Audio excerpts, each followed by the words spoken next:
Then the angels will call to the believers. So the angels grab them as well. And they come to Allah subhanahu wa ta'ala.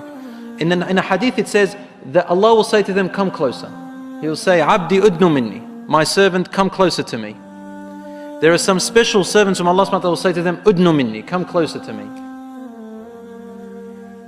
That servant keeps coming closer and closer and closer until finally the nur covers him, the hijab covers him, and there is between him and Allah a veil, a different type of veil. No angel can hear or see, only between him and Allah. Allah subhanahu wa ta'ala speaks to them.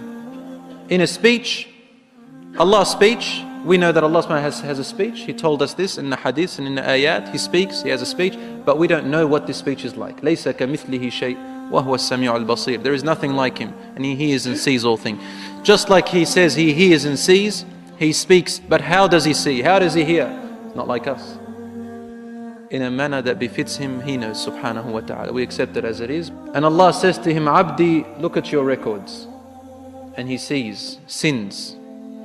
Allah says to him, didn't you know that you did this sin and I could see you? He did it in secret and I could see you. Didn't you know this day will come? Didn't you know that today I will question you? Didn't you know? And he will say, Rabbi, I did. And Allah subhanahu wa ta'ala will say to him, why did you do it?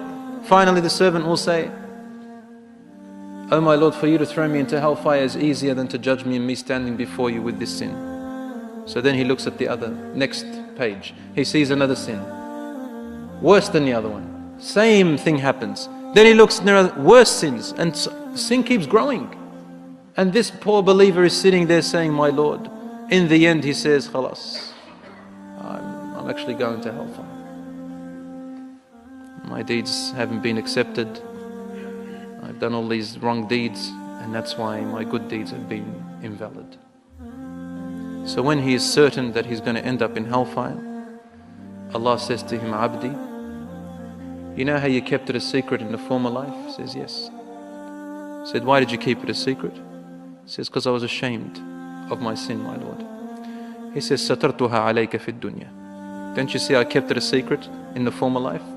I didn't expose you. And that was part of my mercy. وَالْيَوْمَ أَسْتُرُهَا عَلَيْكَ. And today, I will keep it a secret. I will not expose it. In one other hadith, Allah subhanahu wa ta'ala says to some of them, you knew a fault of your brother and you covered it. Today, I will cover yours. He turns the page and he sees his first good deed. Then he turns and sees a better deed, and his deeds keeps growing. Then he turns back and the records are empty. The records are empty of his sins. The angels don't know. It's wiped off. The sins will be forgotten.